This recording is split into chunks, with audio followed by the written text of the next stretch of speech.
उदय में आ रहे हैं।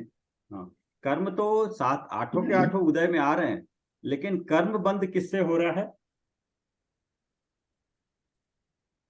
कर्म बंद भाव एक ही राग सभी से हो रहा है या किससे हो रहा है? सर। मोहनीय कर्म से, मिथ्यात्व से।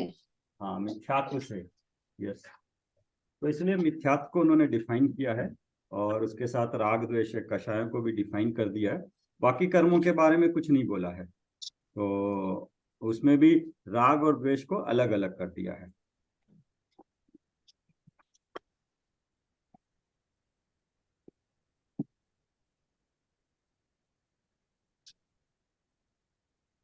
इसमें किसी को कोई डाउट है? वापस कोई रिवाइज करना है?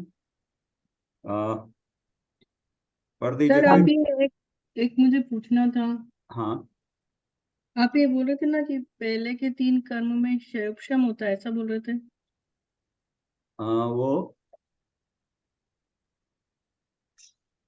एक मिनट।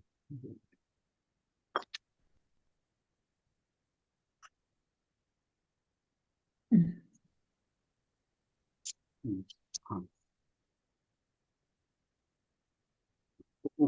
उपशम होता है ओनली मोहनीय और मोहनीय कर्म में, दर्शन मोहनीय और चारित्र मोहनीय में उपशम होता है। और चार कर्मों, हम चार कर्मों की बात करेंगे। घात्या कर्मों की। घात्या कर्मों में चार कर्म है, ज्ञानावरण, दर्शनावरण और अंतरा। इन तीन में सिर्फ क्षयोक्षम होता है, प्रति समय क्षयोक्षम हो रहा है। ठीक है। और बाकी 5 के भी आप बता, ये सभी अभी के बता। हाँ, नहीं मैं बता रहा हूँ, इसको इससे भी देख लेते हैं। इसको 22 पेज था नहीं क्या?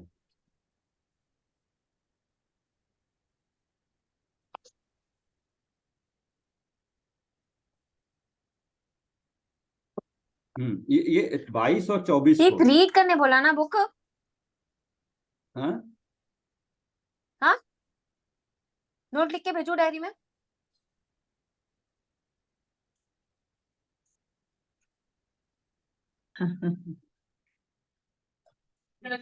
सर मोहनीय कर्म का फिर क्या हो रहा है?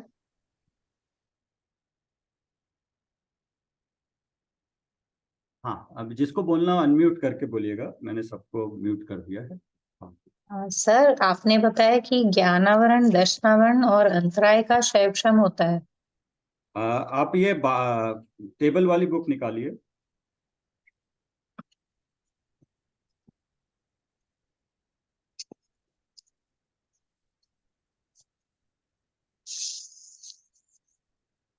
Page number 21। हम्म।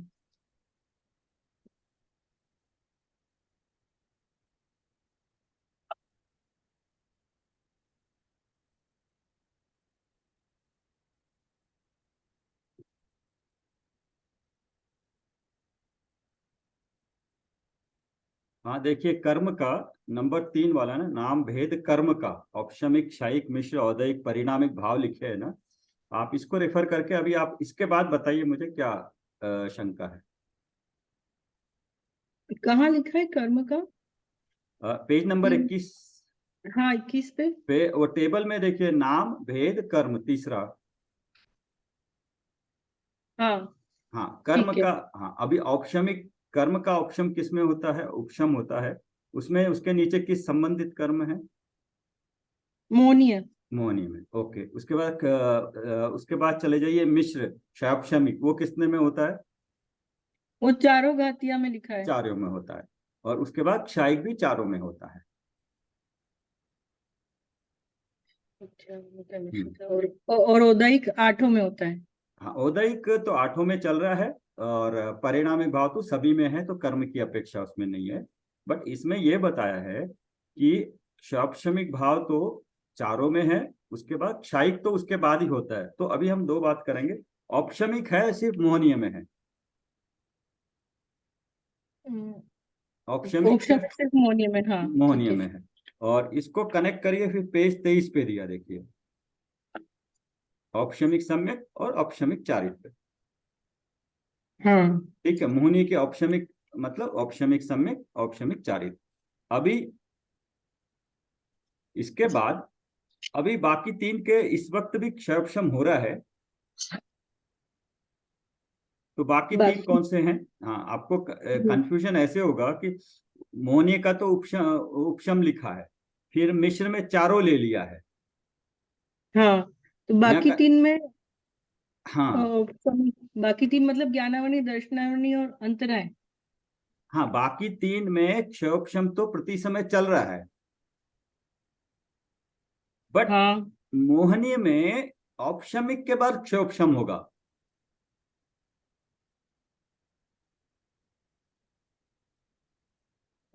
अच्छा। इसकी डेफिनेशन इसलिए हम अभी कर्म पढ़ रहे हैं ना, कर्म पढ़ेंगे जब क्षयोपशम की डेफिनेशन पढ़ लेंगे तब ये फिर समझ में आएगा कि क्या है ये क्षयोपशम और उपशम। और एक बार सम्यक्त उपशम सम्यक का पूरा पढ़ लेंगे ना पंचलब्धि से, तब उसका भाव भाषण होगा। इसलिए मैं कह रहा हूँ उसको थोड़ा सा अभी ये डेफिनेशंस का भाव नहीं समझ में आ रहा ना, है क्या उपशम एक्चुअली, इसलिए दिक्कत हो रही है। तो उपशम पहले यानी दबना। हाँ उपशम यानी जो दबना भाव में अपन ने देखा था। हाँ, तो वो उपशम होगा। भाव हाँ, वो होगा सम्यक के वक्त में। वो सम्यक में होगा। हाँ, सम्यक्त में होगा वो। मतलब जो दर्शनीय है मोहनीय का सम्यक मोहनीय वो। नहीं नहीं, अब अगेन कर्मों का उपशम होगा तो जीव के औपशमिक भाव होंगे। हाँ, तो जब औपशमिक भाव होंगे तो उस वक्त सम्यक्त होगा। ओके, ठीक है। मतलब ये इसी में होता है सम्यक, तो इसी सिचुएशन हाँ, में। तो सम्यक्त जैसे ही बोला, सम्यक्त बोलते ही वो एक ही कर्म हो गए, अगेंस्ट मिथ्यात्व समाप्त हुआ, सम्यक्त हुआ। सम्यक, हाँ। अभी हम ज्ञान दर्शन और वीर्य की बात नहीं कर रहे हैं। ठीक है। ज्ञान दर्शन में अभी क्या हो रहा है? ज्ञान दर्शन में तो फिर क्षयोपशम ही बताया ना। हाँ, अभी क्षयोपशम हो रहा है ज्ञान दर्शन वीर्य में। सात हाँ। में दान लाभ आदि, पांच में, और दर्शन में, ज्ञान में, टोटल 7 तरह का क्षयोपशम हो रहा है अभी। लेकिन वो इसमें उपशम नहीं है, उपशम भाव नहीं है, उपशम नहीं है, तो क्या हो रहा है? किस में? उपशम बाकी किसमें दो हो? में। दर्शन मोहनी का उपशम नहीं है, चारित्र का उपशम नहीं है, तो अभी क्या हो रहा है उसमें? अभी उसमें सम्यक तो नहीं हो रहा है, उपशम भाव नहीं है, औपशमिक भाव नहीं है, तो क्या है, कौन सा भाव है? तो फिर मिथ्यात्व। मिथ्यात्व गुण चल रहा है। नहीं, गुण तो मेरा श्रद्धा क्षयोपशम गुण है। मेरा गुण श्रद्धा गुण है। हाँ, श्रद्धा गुण को क्षय। मिथ्यात्व ने कवर कर दिया है। हाँ, बट हाँ। कवर क्षयोपशम में क्या है, पूरा कवर नहीं किया मेरे को। मिथ्यात्व ने क्या किया, मेरे श्रद्धा गुण को 100% कवर कर दिया। तो मेरी जरा भी आप श्रद्धा सम्यक्त नहीं हुई। आप पूछ रहे ज्ञानावनी दर्शनावनी में क्या हो रहा है? क्षयोपशम हो रहा है, क्षयोपशम हो रहा है। मतलब थोड़ा क्षय भी हो रहा है, थोड़ा उपशम भी प्रति समय हो रहा है। उसका उसका अपने हम्म। आप, उसका नेचर ही ऐसा है वो सात का, कि क्षोपशम ही होता है, उसमें उपशम नहीं होता है। अच्छा। उपशम अगर होगा तो पर उपशम वाली अगर क्षयोपशम में तो उपशम आ ही गया ना। वो उसकी क्षोपशम में उपशम हो रहा है, लेकिन क्षय के साथ हो रहा है वो। अच्छा। तो उसकी डेफिनेशन आगे आएगी, इसलिए थोड़ा हम पढ़ लेते हैं उसको। आपका डाउट आना अच्छी बात है, डाउट आना मतलब जिज्ञासा हो रही है आपको, तो क्लियर होगा फिर। हम्म। उसमें 3 होता है, थोड़ा थोड़ा क्षय भी समझ होता है। में भी आ रहा है। हाँ थोड़ा थोड़ा समझ में भी आ रहा है। हाँ, बट यही है कि आप लिख सकते हो। मैं 1 मिनट आपको बताता हूँ कैसे इसको, अभी एक पॉइंट से क्लियर हो जाएगा आपको। मैं अभी बताता हूँ लिख के इसको। ये डाउट आपको बार बार आ रहा है ना। नहीं, ये तो समझ में आ गया कि इसमें उपशम हो रहा है सिर्फ। तो आप इसका मुझे पूछ क्यों रहे हो? मतलब आप ज्ञानावनी दर्शनावनी का क्यों पूछ रहे हो कि इसके उसमें साथ? उपशम क्यों हो रहा है, उपशम हो रहा है क्या पूछ रहा हूँ मैं, आपको क्लियर अच्छा, होगी। मतलब उपशम हो रहा है ना। दोनों हो रहा किसमें? है उसमें। किसमें? ज्ञानावनी, क्षय और उपशम दोनों हो रहा है ना ज्ञानावरणी नहीं, में, दर्शन। उपशम बात कर रहे हैं तो सिर्फ उपशम की बात करेंगे। क्षयोपशम इज एक कॉम्बिनेशन, दूसरा वैरायटी है वो। क्षय और उपशम नहीं है, क्षय उपशम क्षय और उपशम से मिलके बना है ना। बट उसमें क्षय भी है ना, हम सिर्फ उपशम की बात कर रहे हैं औपशमिक सम्यक्त में। उपशम और क्षयोपशम दोनों वर्ड अलग अलग हो गए ना, एक जैसे नहीं हुए ना। उसकी वैरायटी अलग हो गई, उसकी उसकी प्रॉपर्टीज और उसकी वैरायटी, उसकी डेफिनेशन अलग हो जाएगी। उसमें अच्छा। इसमें पूरा का पूरा उपशम है, उसमें एक पार्ट उपशम है।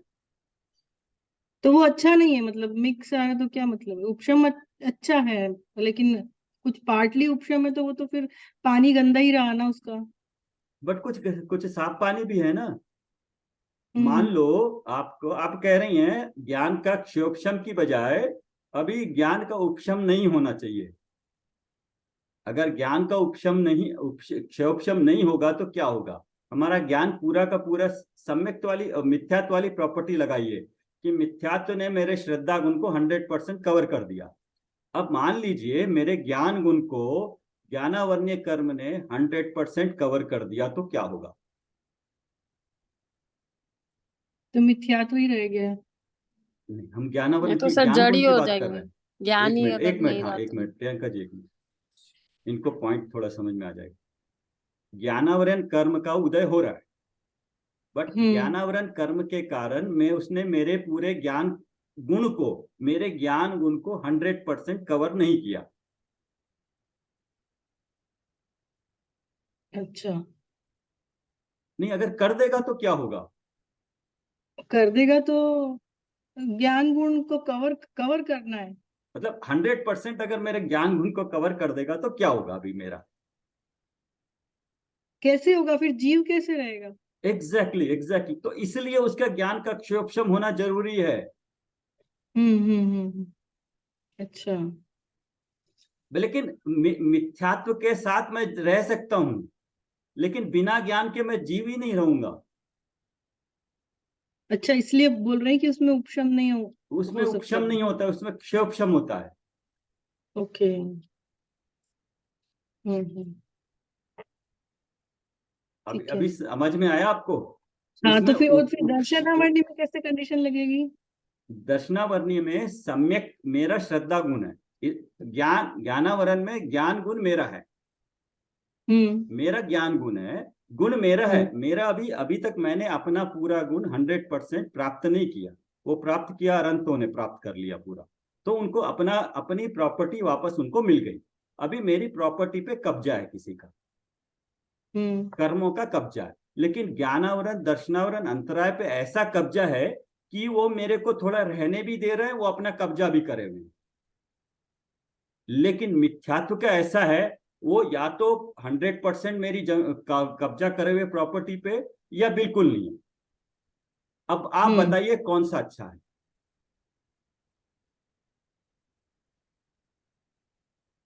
अच्छा, तो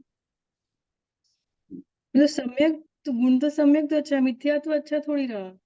नहीं, वो मिथ्यात्व तो अच्छा नहीं है, वो तो बोल रहे हैं, लेकिन बाकी तीन में थोड़ा तो मेरे को मिला है ना, मेरा अपना अच्छा, जो। ज्ञान दर्शन और हाँ, अच्छा वीर्य रहा। कुछ मिला है ना, वो जो मिला उसी हम्म। से तो मैं काम कर रहा हूं। अभी आप हम्म। जिस ज्ञान को यूज कर रहे हो, मति श्रुत ज्ञान, वही आपके ज्ञान का, मेरे ज्ञान का अंश है वो। इस ज्ञान की उंगली पकड़ के मैंने अपना मिथ्यात्व खत्म करना है।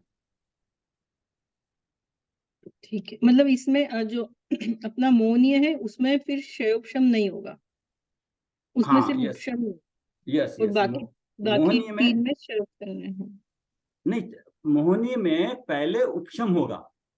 पहले हम्म। मैं अपना थोड़ा सा पहले अपनी जमीन कवर करूं, उसके बाद मैं परमानेंटली उस पर रिसाइड करूंगा। अभी मेरे को बिल्कुल भी जगह नहीं है, मिथ्यात्व ने मेरे को, सम्यक को, श्रद्धा गुण को जरा भी जगह नहीं दी है।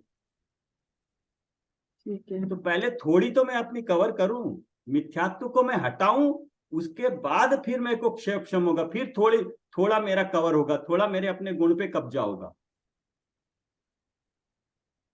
वो औपशमिक सम्यक तो ओनली 5 मिनट 5 सेकंड के लिए उसने बोला कि आप अपनी जमीन देखो और चले जाओ, अपनी प्रॉपर्टी देखो और निकल जाओ यहां से। हम्म।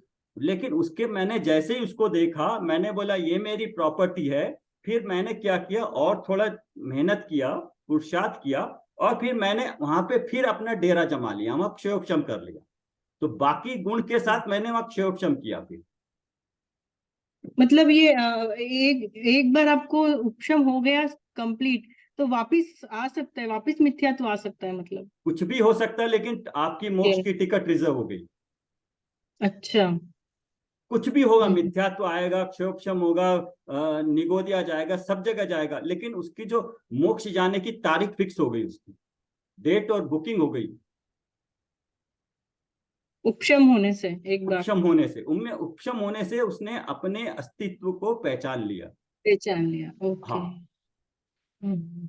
बट उसके बाद उसको क्षयोपशम हो सकता है, अच्छा, क्षयोपशम बाद में होगा ही होगा, होगा। ठीक है। अब क्या होगा, अभी बाकी 3 गुणों की तरह श्रद्धा गुण का भी क्षयोपशम हो गया। अब चारों का अच्छा। क्षयोपशम चलेगा इकट्ठा। हम्म अभी अभी चारों का क्षय भी होगा फिर। हम्म। तो पहले क्षयोपशम में किसी का चल रहा है, और मिथ्यात्व में, मोहनीय में उपशम होगा, वो भी क्षय, फिर बाद में क्षयोपशम होगा, चारों इकट्ठे हो जाएंगे, चारों क्षयोपशम हो जाएंगे। अभी सिर्फ 3 का क्षयोपशम चल रहा है।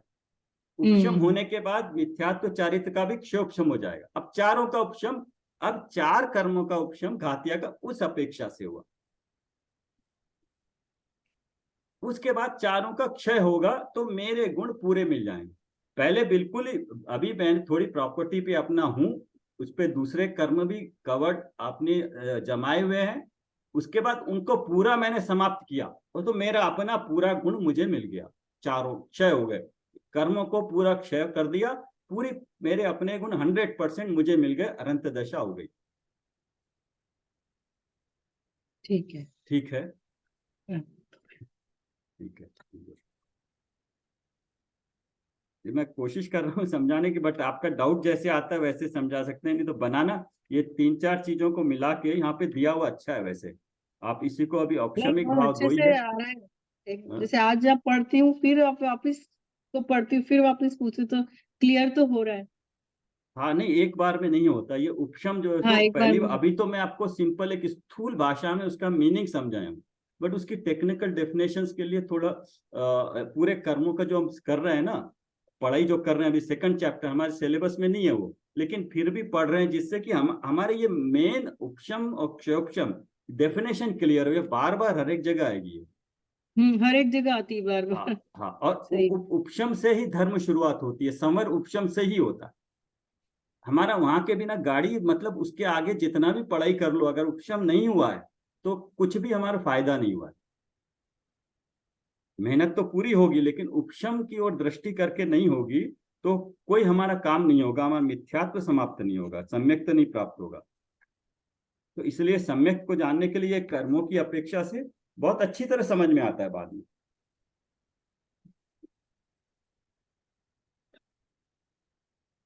हाँ, सुमन जी कुछ बताएंगे आप भी इस बारे में, आप भी पढ़ते हैं गुलिस्तान काफी।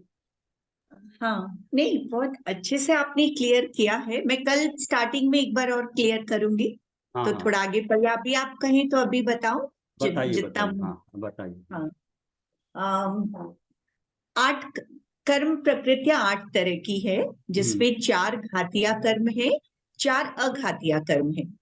घातिया कर्म हमारे आत्मा के गुणों का घात करते हैं, इसलिए हमें उसकी तरफ ही ध्यान देना है। अघातिया कर्मों के बंधन में, उदय में हमें कोई फर्क नहीं पड़ता, मतलब बंधने में हमें कोई फर्क नहीं पड़ता। उसके उदय में हम दुखी होते हैं, सुखी होते हैं, हमें अच्छा लगता है, बुरा लगता है। 4 जो घातिया कर्म है, ज्ञानावर्णीय, दर्शनावर्णीय, मोहनीय और अंतराय, ये चारों घातिया कर्म है। ये हमारे गुणों का घात कर रहे हैं, और जो अनंत अवस्था में जो सुख की प्राप्ति है उसको होने नहीं दे रहे। तो हमें सबसे पहले इनका मतलब इन चारों को समझना है। इन चारों में 3 की प्रकृति ऐसी है, मोहनीय कर्म को छोड़कर, ज्ञानावर्णीय, दर्शनावर्णीय और अंतराय, सब जीवों में है। ये सारे कर्म सब जीवों के साथ सब बनते रहते हैं, उदय में आते हैं। निगोद से लेकर सिद्ध अवस्था, मतलब सिद्ध नहीं, अनंत अवस्था की पहले तक इन तीनों कर्मों का क्षयोपशम चलता है।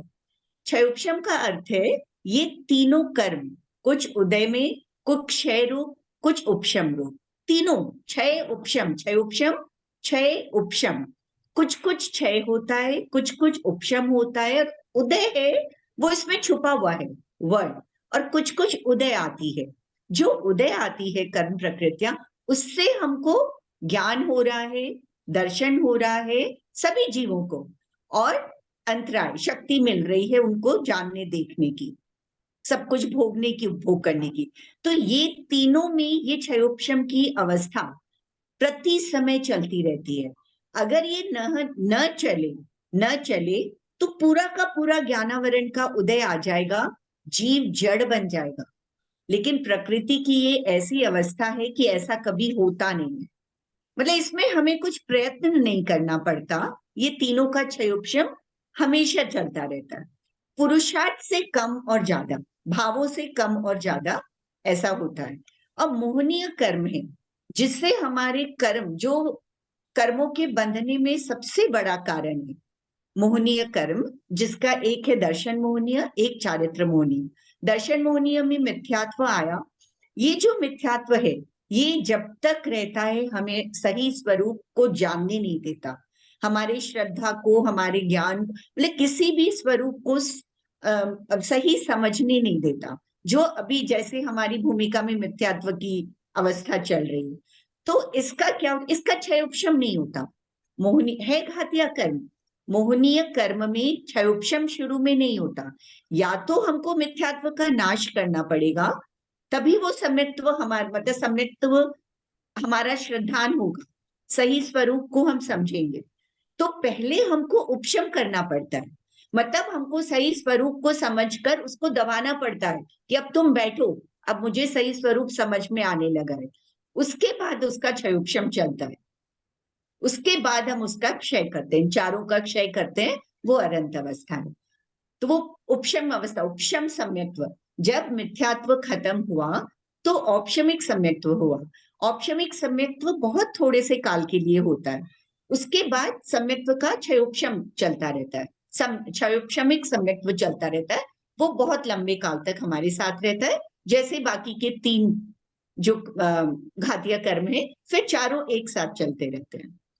फिर पुरुषार्थ पूर्वक उनका क्षय, अनंत अवस्था, वो बहुत आगे वाली अवस्था है, मुनि अवस्था, चारित्र, फिर एक स्टेप आगे बढ़ते हैं।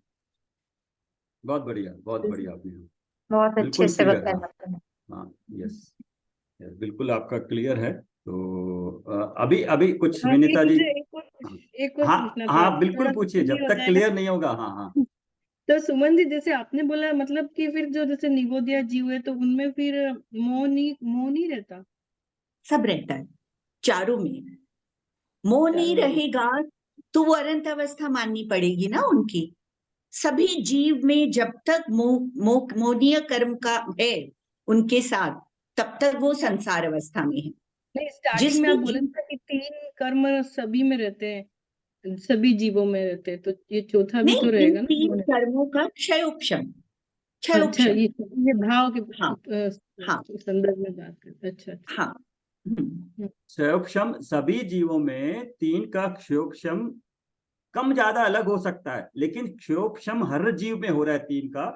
लेकिन चौथे मोहनी का या तो मिथ्यात्व है या सम्यक्त्व है, या क्षयोपशम भी हो सकता है, वो हर जीव के अलग अलग होगा, बट 3 का क्षयोपशम हर जीव के है। तो इसलिए कहते हैं ज्ञान का क्षयोपशम, किसी को कहते हैं ना कि आपका ज्ञान का क्षयोपशम अच्छा है, मतलब आपका थोड़ा सा ज्ञान खुला हुआ है, और किसी का कम है तो कम है। खुला है मतलब अच्छी तरह समझ में आ रहा है, ज्यादा पढ़ाई कर रहा है, तो उसका ज्ञान का क्षयोपशम अच्छा है। बट क्षयोपशम तो सभी का है, मिथ्यात्व किसी का है या किसी का नहीं है, किसी को सम्यक्त्व है या किसी को मिथ्यात्व है या किसी को क्षयोपशमिक सम्यक्त्व। ठीक है, ठीक, थैंक यू हाँ आप दोनों। हाँ हाँ, राखी जी आप कुछ बता रहे थे? हाँ, नहीं सर, मैं कह रही थी सुमन जी ने बहुत अच्छे से बताया है। इससे पहले कुछ डाउट था ना आपका कुछ? नहीं सर, वही आप बताए ना, ज्ञानावरण, दर्शनावरण और अंतराय का क्षयोपशम होता है और मोहनीय का उपशम होता है, वही बात इसलिए मैंने पूछी। वो आपको रेफरेंसेस दे दिए हैं, आपको जब भी हाँ डाउट हुए ना तो आपको उसको रेफर करिए, उसको रेफर करते ही आपको क्लैरिटी आएगी। डाउट तो होंगे लेकिन क्लैरिटी भी आएगी कि उपशम तो एक में हो रहा है लेकिन क्षयोपशम चारों में हो रहा है, तो ये कैसे? उपशम पूर्वक क्षयोपशम होगा उसमें, बाकी में क्षयोपशम चल रहा है। तो इस प्रकार चारों में हो गए, लेकिन बाकी सर में उपशम उपशम नहीं के होगा। बाद में सम्यक तो होगा, उसके बाद क्षयोपशम चलेगा ना?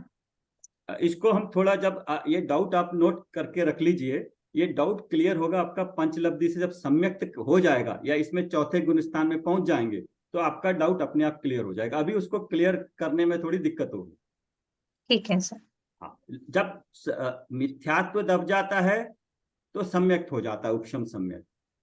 उपशम सर सम्यक्त होने आपने के बाद पंचलब्धि तो आपने पढ़ा दिया, तो हम पढ़ लें एक बार, तो किस में से पढ़ना है? नहीं, पंचलब्धि का हमने प्रायोगिक लब्धि तक पढ़ा है, अभी करण लब्धि आगे पढ़ना है वो। बट उसमें भी यही ये और एक बार कर्मों की अवस्थाएं उसमें भी पढ़ी थी, यहाँ और एक बार पढ़ लेंगे तो अच्छी तरह आ जाएगा। पंचलब्धि की एक हिंदी की बुक है, मैंने शेयर करी है उसको, डॉक्टर उज्ज्वला शाह की। वो पढ़ने के बाद आपने जो सम्यक के बारे में जितनी भी आपका क्लैरिटी है वो सबसे बढ़िया हो जाएगी। तो आपका श्योरली जितना भी अध्ययन आपने अभी तक किया वो पुस्तक अगर पढ़ के आप कुछ समझ में आ गया तो आपको सम्यक दर्शन के बारे में पूरी क्लैरिटी हो जाएगी, कहीं पे कोई डाउट नहीं रहेगा। क्यों होता है, कैसे होता है तो क्या होता है, मेरे में क्या होता है, कर्मों में क्या होता है, किस तरह से होता है, उस सम्यक्त होने के बाद क्या होता है, मिथ्यात्व में भी जाता है, मिथ्यात्व में भी जा सकता है सम्यक्त होने के बाद, क्षयोपशम भी रह सकता है, क्षयोपशम रहेगा तो चौथे में रहेगा, मिथ्यात्व होगा तो पहले में जाएगा, फिर चौथे से तीसरे में भी गुण में भी जा सकता है तीसरा गुण, और दूसरा गुण में भी आ सकता है, दूसरा गुण गिरने वाला है तो गुण स्थान से भी कनेक्टेड है वो। तो एटलीस्ट ये सम्यक्त तक की जो है वो सम्यक दर्शन की जो पंचलब्धि के आधार पे सम्यक्त अगर समझ में आ जाएगा, आपको अभी तक आपने जितना भी अध्ययन किया होगा वो उसका सबसे आनंद आपको उसमें आएगा कि अभी जितना भी पढ़ा अब मुझे समझ में आया कि क्या पढ़ा है मैंने।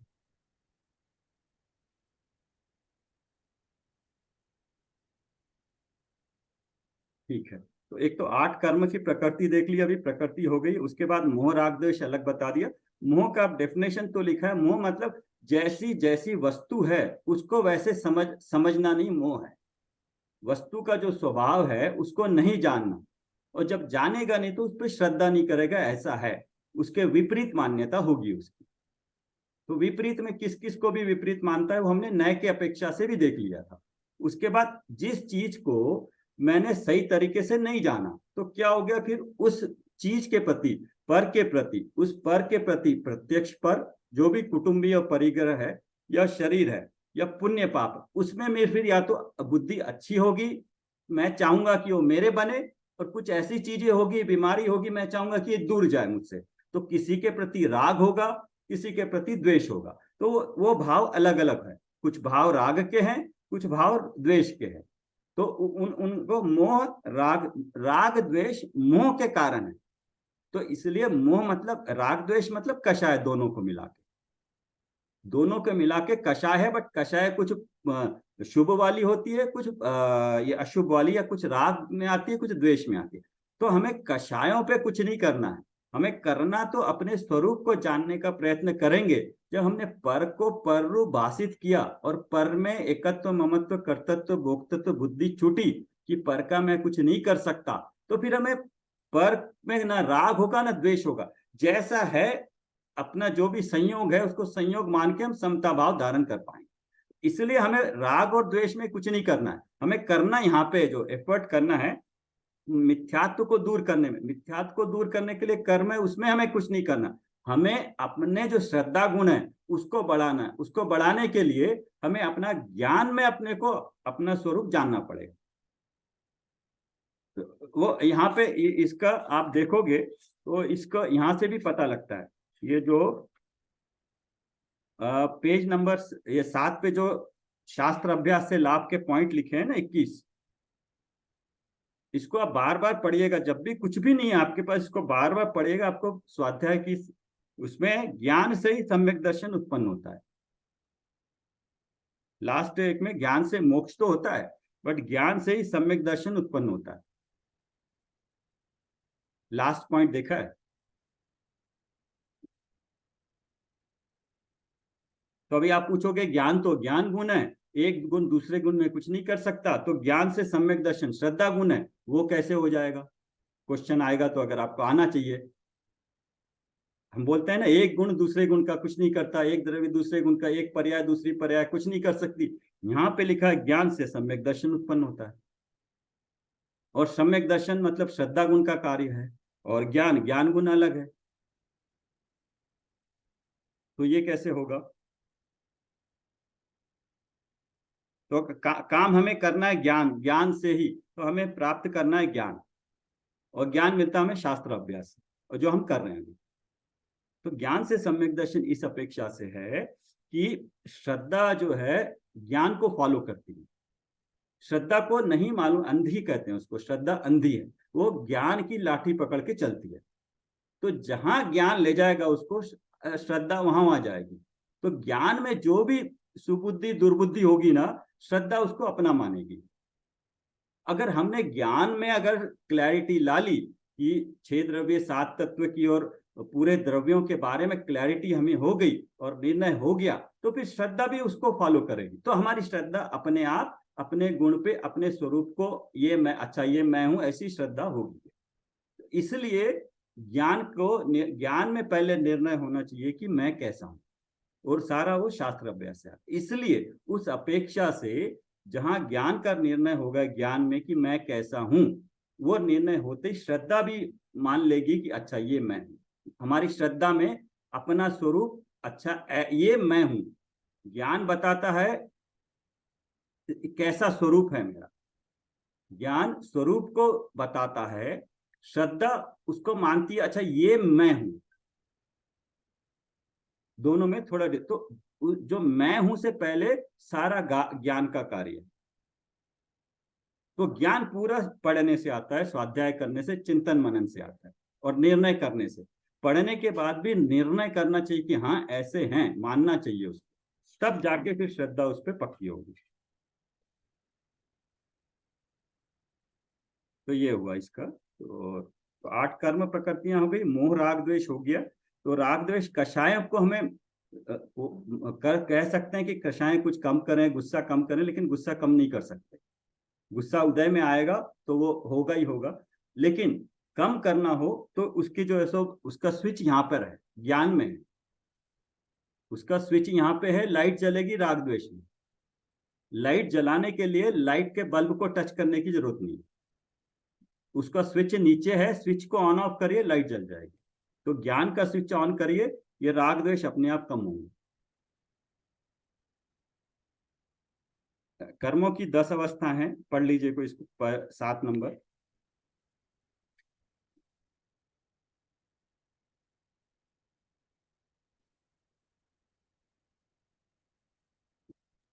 मैं पढ़ूं? हाँ पढ़ लीजिए कोई। कर्मों की 10 अवस्थाएं होती है: बंध, सत्ता, उदय, उदीर्णा, उत्कर्षण, अपकर्षण, संक्रमण, उपशांत, निद्धति और निकाचित।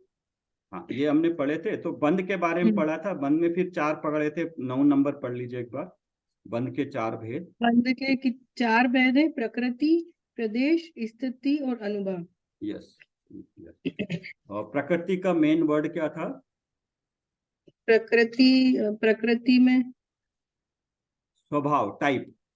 स्वभाव। किस प्रकृति के हैं? 8 में से किस प्रकृति के बंध हैं? 148 में मतलब से। टाइप्स। हाँ टाइप। प्रकृति में मतलब टाइप्स हाँ ले लिए थे, 148 टाइप्स ले लिए हाँ थे। हो गए। तो उसमें, और प्रदेश में? प्रदेश में संख्या ली थी, क्वांटिटी। हाँ परमाणुओं की संख्या, पुद्गल परमाणुओं की संख्या। और स्थिति में? स्थिति में काल, टाइम। टाइम ले लिया था। और अनुभाग में? अनुभाग में फल देने की शक्ति ली थी, इंटेंसिटी। Okay yes. तो यहाँ तक क्लियर है सभी को? मेन वर्ड है, ध्यान रहेंगे तो अच्छा है। बाकी तो आप पढ़ सकते हो अपने आप, कई बार भी किताब से पढ़ सकते हो, लेकिन अगर उसको आपका मूल भाव समझ में आएगा ना, उसके हिसाब से फिर आपको अच्छी तरह समझ में आएगा। तो अभी फिर से यहाँ एक बार फिर से पढ़ लेते हैं, प्रश्न 14 से पढ़ लीजिए एक 14 बार। से। हाँ फिर दूसरा है सत्ता, उसके लिए ये 14वां प्रश्न: सत्व अथवा सत्ता किसे कहते हैं? अनेक समय में बंधे हुए कर्मों का विवक्षित काल तक जीव के प्रदेशों के साथ अस्तित्व होने का नाम सत्व है।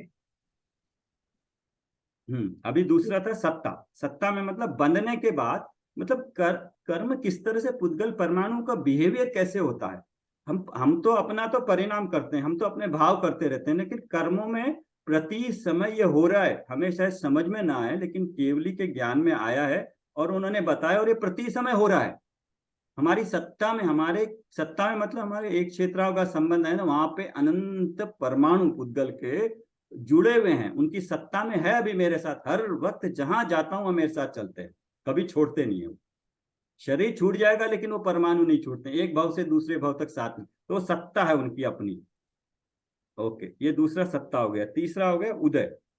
उदय, कर्म की स्थिति पूरी होते ही कर्म के फल देने को उदय कहते हैं। यस। फिर चौथा है उदीर्णा, जीव के परिणामों के निमित्त से कर्म की स्थिति पूरी हुई बिना ही उदय में आकर फल देने को उदीर्णा कहते हैं। ठीक है, इसको थोड़ा छोड़ दिए। तीन बंद, उदय, सत्ता, ये तीन आपने देख लिए, इसका भाव समझ में आ गया तो ठीक है। फिर उदीर्णा और अपकर्षण उत्कर्षण में फिगर से बता दूंगा, उससे इजीली समझ में आ जाएगा। अभी देखिए कि संक्रमण भी बता दिया था। संक्रमण समझ में आता है? नहीं, उदीरना अच्छा, भी समझ में नहीं आता है। उदीरना अभी छोड़ दीजिए थोड़ा सा, उदीरना क्योंकि आवली से संबंधित है। फिर आवली समझानी पड़ेगी ना उसको, आवली क्या है। तो आवली समझानी है तो फिर निषेक समझाने पड़ेंगे। तो निषेक समझने के लिए फिर वर्गनाएं समझनी पड़ेगी, फिर वर्ग समझना पड़ेगा, फिर पुद्गल परमाणु समझना पड़ेगा। तो बता देने से कोई मतलब नहीं है ना, वो तो पढ़ तो आप भी सकते हो, लेकिन जब तक भाव समझ में, तो उसको कल देख लेते हैं। तो पिछली बार एक बार बताया था, अगर किसी को याद है तो। संक्रमण का नहीं, आप शायद तब नहीं थे, पंचलब्धि में हमने किया था एक। इसी में अगर व्हाट्सएप में भी 2 फिगर बनाए थे मैंने, आपको उससे समझ में आएगा। इसको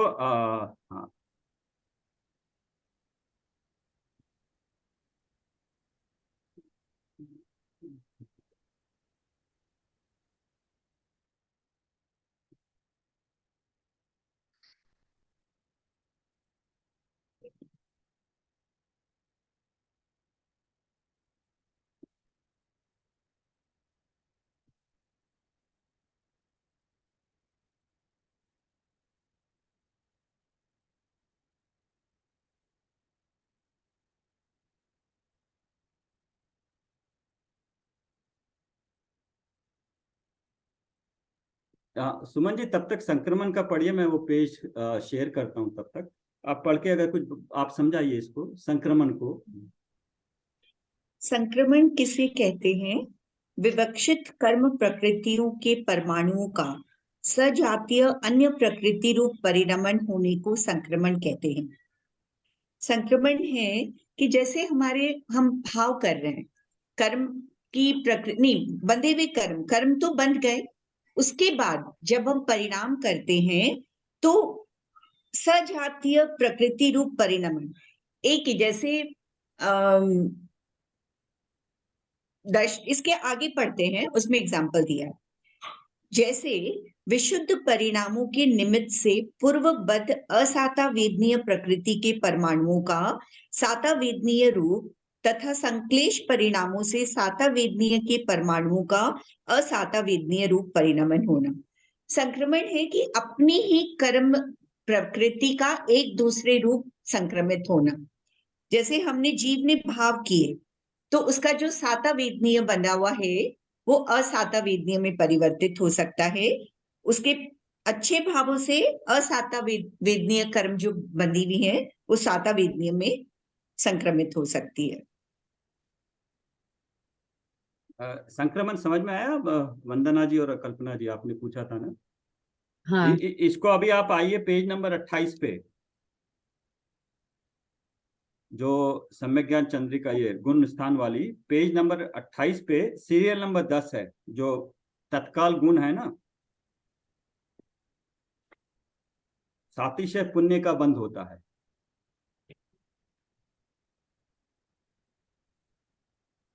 तो वो तीन तरीके से है। एक तो हमारा अभी पुण्य बंद हो रहा है, स्वाध्याय कर रहे हैं, तो स्वाध्याय भी हम किसका कर रहे हैं? बहुत ही सूक्ष्म वस्तु का कर रहे हैं, सूक्ष्म चीज का कर रहे हैं, तो हमारा उपयोग सूक्ष्म हो रहा है इसमें, तभी तभी हमें उसमें डाउट आ रहा है ना। तो अगर सूक्ष्म हो रहा है तो शास्त्र अभ्यास से तत्काल इतने गुण प्रकट होते हैं, तो हमारा सातिशय पुण्य का बंध हो रहा है। हम उसको कर नहीं रहे हैं, लेकिन हम अपना उपयोग सूक्ष्म वस्तु को जानने में कर रहे हैं, तो सातिशय पुण्य का बंध हो रहा है। अब क्या हो रहा है, पुण्य का बंध हो रहा है इस कारण से, साथ ही साथ दो काम और भी हो रहे हैं। एक तो हमारे जो पुराने पाप प्रकृतियां थी उनका संक्रमण पुण्य रूप हो रहा है, जो संक्रमण हो रहा है ना, वो भी साथ साथ चल रहा है अभी। क्यों? क्योंकि जब भी हमारे भाव अच्छे होते हैं तो जो प्रकृति बंध रही होती है, तो दूसरी उसी जाति की प्रकृति के, जो अगर असाता का था, असाता का साता रूप कुछ कुछ परमाणुओं का संक्रमण हो रहा है। ये मैं समझाता हूं, आप ये बस ये पॉइंट संक्रमण का क्लियर हो जाए, आपको बताना कि एक प्रकृति से दूसरी प्रकृति में बदल जाना बिना कुछ करे। जब हम भाव करेंगे उस वक्त तो होता ही होता है, उसके अनुसार, भाव के अनुसार पाप या पुण्य प्रकृति का बंध तो हो रहा है, लेकिन साथ साथ ये भी होता है जो सत्ता में पड़ी हुई है वो भी कन्वर्ट होती है, जो बंध रही है उसमें, तो उसको संक्रमण कहते हैं। बिना कुछ करे सत्ता के परमाणुओं का दूसरी प्रकृति रूप सजातीय, मतलब उसी के अंदर मूल प्रकृतियों में ज्ञानावरण का दर्शनावरण में नहीं होगा, सजाति मतलब वेदनीय का साता का साता में, उल्टा असाता का साता में, दोनों रूप हो सकता, तो इसको संक्रमण कहते हैं। सर, ये जो संक्रमण है ये सत्ता में जो कर्म पड़े हैं उसमें हो रहा है कि जो उदय में आ रहे हैं उस समय उसमें बदलाव हो रहा है? दोनों में हो सकता है, बट संक्रमण पूरे परमाणु में हो रहा है या कुछ में हो रहा है, कितना हो रहा है जीव के भावों के अनुसार है, सत्ता में पड़े हुए। अभी यहाँ पे देख लीजिए, डेफिनेशन देखिए, विशुद्ध परिणामों के निमित्त से पूर्ववत असातावेदनीय प्रकृति के परमाणुओं का सातावेदनीय रूप तथा संक्लेश इसमें पूर्ववत है। पूर्ववत पहले बंधे हुए मतलब साता में, जो सत्ता में पड़े हैं, सत्ता में पड़े हैं।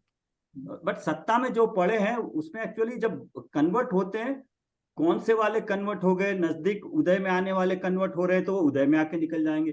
ऊपर वाले गुण, ऊपर जो सत्ता में बाद में आने वाले हैं वो अगर कन्वर्ट हो रहे हैं तो बाद में उदय में आएंगे, बट सत्ता वालों में हो रहा है कन्वर्जन। बट ये भी होगा कि जैसे ही क्लास खत्म हुई हमारे भाव एकदम उतने विशुद्ध नहीं होंगे, फिर संक्लेश हो जाएंगे, फिर क्या होगा, वो उतनी साता से पुण्य नहीं बंधेगा, अब वो कम हो जाएगा, वो पाप रूप हो सकता है। तो पाप रूप होते ही जो पुण्य रूप थी ना, फिर से पाप रूप भी हो जाएगी। तो ये सारा उनमें चलता रहता है, उसमें हमें कुछ करने की जरूरत नहीं है। तो बट सर ज्यादा तो पाप रूप ही हो रहा है सर, ये तो स्वाध्याय के समय थोड़ा सा माइंड वैसे रहते हैं। शुरुआत हुई ना, हमने वही बोला ना, मैंने अपनी प्रॉपर्टी पे किसी और की जगह कोई कब्जा करे हुए, लेकिन हमें ये तो मालूम हुआ कि ये प्रॉपर्टी मेरी है और एक कब्जा कोई करे हुए है। अब मैं आपकी तरफ जा रहा हूँ अपने हथियार लेके कि भैया तू खाली कर ये जगह। अभी इतना तो पता चला ना, अभी तक तो पता ही नहीं था हमें कि मेरी जमीन है ये, मेरी प्रॉपर्टी है ये, मेरे गुण है ये, कर्मों ने हथियार रखा। हाँ, तो थोड़ा सा इसको मैं एक बार बताता हूँ, आप देख लीजिए। ये परमाणुओं का ना, पुद्गल परमाणुओं का, पुद्गल ये शेयर हो रहा है क्या? हो रहा है सर। हाँ, विनीता जी आप भी हैं? हाँ सर, आप देख रही हूँ। वीरेंद्र जी, हाँ वीरेंद्र जी, ये संक्रमण मीन्स इन्फ्लुएंस बोल सकते हैं? नहीं, इन्फ्लुएंस नहीं है, कन्वर्जन है, एक्चुअल फिजिकल कन्वर्जन। कन्वर्जन, लेकिन क्या होता है कि उसका जो ये जो परस्पर जो ये जो प्रकृतियां होती है, वो समझो सजातीय प्रकृतियों की जो संक्रमण, मेरे हिसाब से वो जो उसका इन्फ्लुएंस है, वो इन्फ्लुएंस दूसरे उसके ऊपर आता है, तो उससे वो साता का असाता और असाता का साता में, मैं ऐसा समझता हूँ। तो ये रॉन्ग है क्या? नहीं, आप इसको हम क्या करते हैं, जो एक्चुअली हमने जो समझा ना उसको थोड़ी देर के लिए साइड में रखते हैं, जो यहाँ लिखा है ना, उस अपेक्षा से हम अपनी बुद्धि को ठीक कर ले तो ठीक रहेगा। आप जो इन्फ्लुएंस है वो वर्ड, अभी मैं उसको सही बोलूं या गलत बोलूं नहीं बोल पाऊंगा, मैं तो वही बोलूंगा यहाँ पे जो लिखा है, यहाँ पे जो लिखा है उसको हम परमाणुओं का सजातीय अन्य प्रकृति रूप परिणमन हो जाना। एक प्रकृति बंधी हुई है, सत्ता में है, मेरे भावों के निमित्त से वे दूसरी प्रकृति में सजातीय में परिवर्तन हो रही है, परिणमन हो रहा है उसका। बस ये मेन पॉइंट है। सर ये कहाँ से पढ़ रहे हैं अभी परमाणुओं का हाँ? ये कहाँ से संक्रमण पढ़ा? किसे कहते हैं? उस प्रश्न मैंने का शेयर उत्तर किया है ना। हाँ नहीं, ये तो चार्ट शेयर किया हुआ है ना, अभी रीड किया, वो कहाँ से किया? ये संक्रमण क्योंकि पेज नंबर 33 पे है ना। हाँ उस पे तो नहीं, अच्छा ठीक है 19 नंबर क्वेश्चन का आंसर क्या है? हाँ हाँ वही, विवक्षित कर्म प्रकृतियों के परमाणुओं का हाँ ठीक सजातीय है। अन्य प्रकृति रूप परिणमन होने को संक्रमण कहते हैं। अतिक्रमण मालूम है, दूसरे की प्रॉपर्टी पे कब्जा कर लेते हैं, इंक्रोचमेंट। उसी तरह से संक्रमण सेम में इन दूसरे रूप परिणमन होना। तो ये एक थोड़ा सा मैं आपको आइडिया देता हूं, दिमाग में रख लीजिए कि जैसे ये पुद्गल परमाणु है, ये डॉट डॉट दिख रहे हैं, ये जो हाँ डॉट, दिख रहे हैं। हाँ ये डॉट डॉट है, ये पुद्गल का एक एक परमाणु है, जिसमें स्पर्श रस गंध वर्ण उसके अपने गुण होते हैं। बट प्रकृति में कभी भी एक परमाणु स्वतंत्र नहीं होता है, वो कभी ना कभी स्कंद रूप में होते हैं, कभी भी 100 का 200 का, मतलब संख्यात असंख्यात होते हैं। ये सिर्फ एक एग्जाम्पल है समझने के लिए, होते तो वो संख्यात और अनंतों में होते हैं। और अनंत की आपको संख्यात असंख्यात अनंत की परिभाषा आपने वो उससे पल्ले के उदाहरण से समझी होगी, गड्ढे से। तो यहाँ पे परमाणु होते हैं, तो परमाणुओं का ग्रुप होता है कुछ, मान लो 100 परमाणुओं का एक ग्रुप है, वो एक ग्रुप हुआ 100 परमाणुओं का ग्रुप है, मतलब 100 परमाणु का एक ग्रुप है। इस तरह से 101 परमाणुओं का एक ग्रुप है, 102 परमाणुओं का ग्रुप है। तो इस तरह से मिलके पूरे के पूरे एक समय में उदयन में आने वाले ऐसे ग्रुपों का एक ग्रुप बनता है, ग्रुपों का ग्रुप बनता है, उसको निषेक बोलते हैं।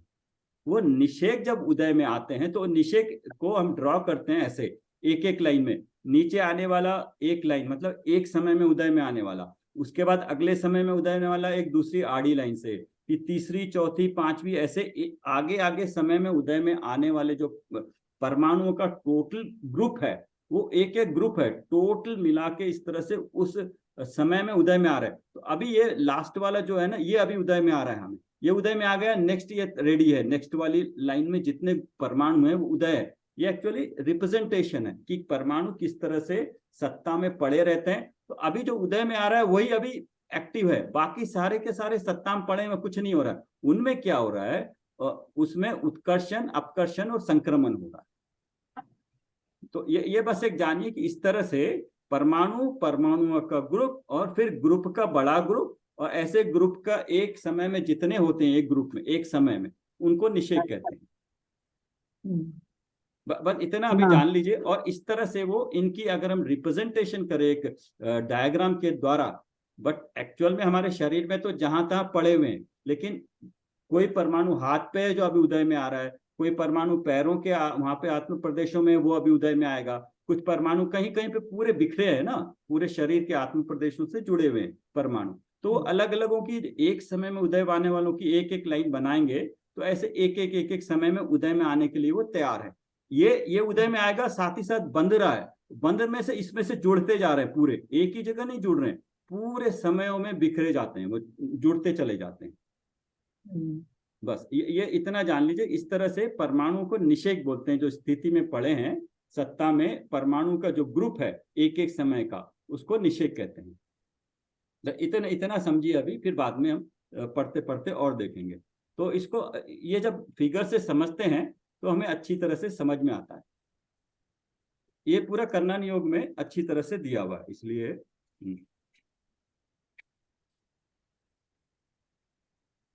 ठीक है। संक्रमण हो गया अभी, यस। अभी आते उपशांत। उपशांत भी पढ़ लीजिए एक बार, बट इसको अभी पढ़ लीजिए इसको। पढ़ू मैं? हाँ पढ़िए। उपशांत किसे कहते हैं? जो कर्म उदय में नहीं आ सके, सत्ता में रहे, वह उपशांत कहलाता है। वो दूसरा छोड़ दीजिए, नीचे पढ़ लीजिए। उपशांत कर्म 8 कर्मों में होता है। उपशांत कर्म 8 कर्मों में होता है। उपशांत अवस्था को प्राप्त कर्म का उत्कर्षण, अपकर्षण और संक्रमण हो सकता है, किंतु उसकी उदीर्णा नहीं होती। कर्मों की 10 अवस्थाओं में उपशांत करण है। जो सत्ता में पड़े हैं वो पड़े ही रहेंगे, अभी उदय में नहीं आएंगे, तो मतलब उनका उपशांत हो रखा है, शांत हो रखे हैं, वो भी उदय में आने लायक नहीं है। अच्छा, अभी ये पढ़िए नेक्स्ट 21 उपशम। ये है हमारा सबसे इंपॉर्टेंट। उपशम किसे कहते हैं? आत्मा में कर्म की निज शक्ति का कारणवश प्रकट न होना। हाँ, ये क्या बोला उपशम है? उपशम क्या हुआ? उपशम किसे कहते हैं? आत्मा में कर्म की निज शक्ति का कारणवश प्रकट न होना।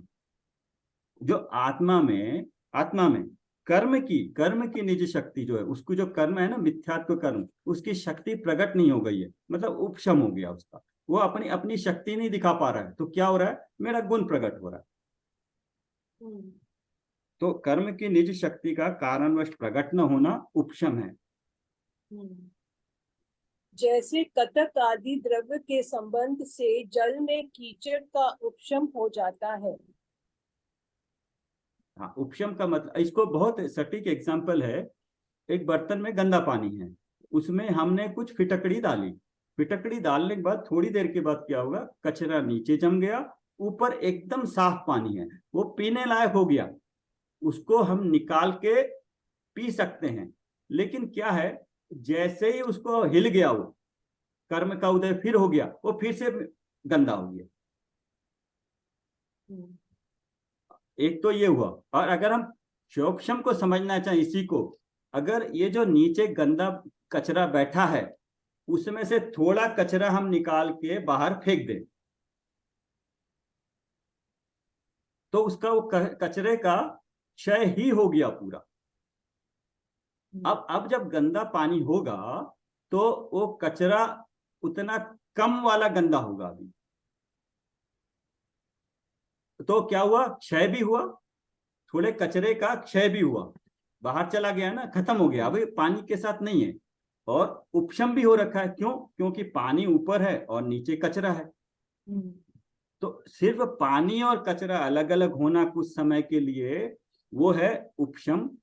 और वो कचरे में से गंदा कचरा अलग ही हो जाना पूरी तरह से, वो हो गया, तीनों को मिला के क्षोभशम हो गया। इसको समझने के लिए है, पर डेफिनेशन अलग तरीके से आएगी। परिणामों की विशुद्धता से कर्मों की शक्ति का अनुद्भूत रहना अर्थात प्रकट न होना उपशम है। इसको समझाए कोई? एक एक वर्ड को समझाए, इसमें हर एक का अलग अलग अपना मतलब है और इफेक्ट है। परिणामों की शुद्धता होने से, हाँ, परिणामों की विशुद्धता किसमें हो रही है? आत्मा में। मतलब जो पानी जो ऊपर से, ऊपर वाला जो पानी अलग जगह लिया, वो आएगा ना इसमें? नहीं, अभी नहीं, परिणामों की विशुद्धता एक्चुअली क्या हो रहा है? वो फिटकड़ी के कारण हो रही है। फिटकड़ी डाली ना, वो तो एक्चुअली वो क्या, एग्जाम्पल को अभी छोड़ दीजिए अभी, क्योंकि अब आ जाइए अभी परिणामों की विशुद्धता, क्योंकि वो पानी पे परिणाम नहीं लगेगा ना, तो इसलिए परिणामों की विशुद्धता से। तो अभी परिणामों की विशुद्धता किसमें हो रही है?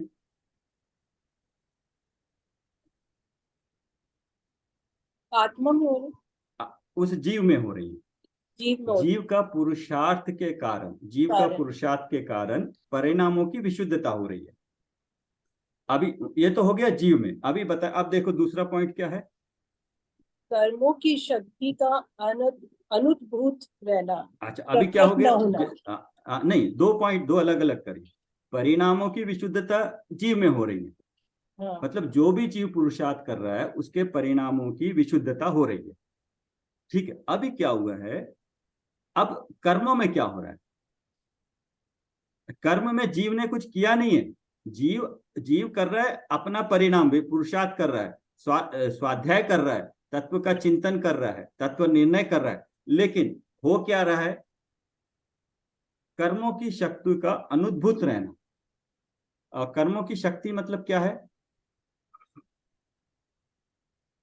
शक्ति मतलब फल देने की शक्ति। हाँ वो फल नहीं दे पा रहे हैं, तो कर्मों की शक्ति का अनुद्भूत मतलब क्या? फल क्या नहीं दे पा रहा है? कौन सा फल? मिथ्यात्व वाला अपना मिथ्यात्व का फल नहीं दे पा रहा है। अनुद्भूत मतलब उदय रूप नहीं होना, अर्थात प्रकट न होना उपशम है। अभी सामान्य स्थूल डेफिनेशंस, ये एग्जाम्पल और ये टेक्निकल डेफिनेशन पूरी की पूरी करेक्ट सटीक, दोनों को आप मिलाइए। अब जो समझा था उसको यहां समझिए। नीचे पढ़िए आगे। उपशम मात्र दर्शन मोनीय एवं चरित्र मोनीय में होता है, अन्य किसी भी कर्मों में नहीं। यहाँ पे फिर रिपीट हो गया ये। हाँ यहाँ पे क्लियर हो रहा है अभी, यहाँ पे सिर्फ उसी में होता है, अन्य किसी में भी कर्म में नहीं। ठीक है। कर्मों की 10 अवस्थाओं में उपशम करण नहीं है। ठीक है, इसको छोड़ दीजिए अभी। हाँ हाँ, प्रशस्त अप्रशस्त भेद उपशांत के नहीं है। हाँ ठीक है, ये भी छोड़ दीजिए, अभी नहीं समझ में आएगा। हाँ अभी आगे पढ़ें, या कल हमने वो शुरू किया था उसको पढ़ें, जो सेल्फ स्टडी वाली बुक है। हाँ वही पढ़ लेते हैं। वही हम्म। पढ़ते हैं सर। कल वो कितने पेज तक हुआ था? क्योंकि इसमें एक दिन में हर चीज समझ में नहीं आती है पूरी। हाँ एक दिन पूरा ज्यादा पढ़ लेंगे तो नहीं समझ में आएगा, तो थोड़ा सर, थोड़ा कल वाला ही आज पढ़े, लेकिन ऐसे लग रहा है कि नहीं मालूम है कुछ भी, ऐसे लग रहा है सर पढ़ते हैं जितनी बार। इसको थोड़ी मेहनत अपनी करनी पड़ती है। आप इसको एटलीस्ट थोड़ा देर में, जितनी देर पढ़ी है आप अपने आप चिंतन करके, कॉपी लेके, लिख के, कंफ्यूजन जितना है अपना कंफ्यूजन फिर से मैम वापस से भी टेबल में गए। कंफ्यूजन मांग, जो हाँ? कंफ्यूजन है अपन मैम से भी पूछ सकते हैं ना। हाँ वो तो है, लेकिन अपना कंफ्यूजन होता है तब डाउट क्लियर होता है। कंफ्यूजन अगर इतना डिफिकल्ट सब्जेक्ट में कंफ्यूजन नहीं हो रहा है, मतलब हम समझ नहीं रहे हैं अच्छी तरह से। कंफ्यूजन तो होना चाहिए, यहाँ पे इतनी सारी चीजें हैं, कंफ्यूजन तो हो गई। जैसे भी नीतानी बहुत ने बताया था, कंफ्यूजन। इनको कंफ्यूजन चल रहा था, कंफ्यूजन हुआ तो ही क्लियर होगा फिर। तो उपशम और क्षयोपशम का था, उपशम क्षयोपशम में ये कंफ्यूजन है, तो क्लियर हो गया कि उपशम सिर्फ इन्हीं में होता है, इसके बाद क्षयोपशम होगा। तो कल भी किया था, तो आज फिर से रिपीट हो गया हमारा सारा। तो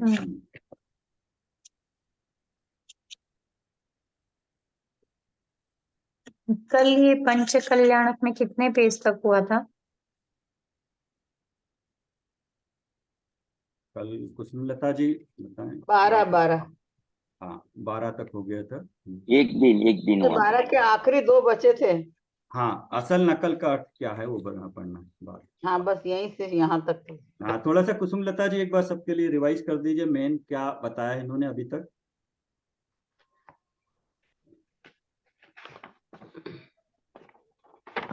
इन्होंने पंच कल्याण का प्रथम दिन बताया है कि उसकी तैयारी किस प्रकार से करना चाहिए, हाँ यस। वो बताया उसमें।